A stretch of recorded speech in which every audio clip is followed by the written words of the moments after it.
யாருமே இல்லைன்னு சொல்லும் போது அது ஒரு மிக கொடூரமான ஒரு வேதனை.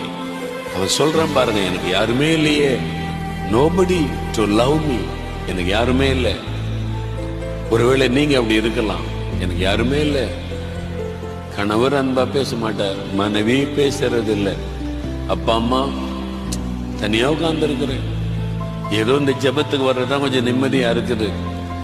நான் ஒரு எல்லாம் இருந்த ஒரு அநாதனை.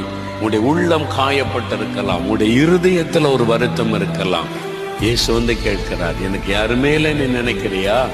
நான் இருக்கிறேன், உனக்கு நான் இருக்கிறேன், உனக்கு நான் இருக்கிறேன். யாருமே இல்லை நீ நினைக்காத, நான் இருக்கிறேன் உனக்கு.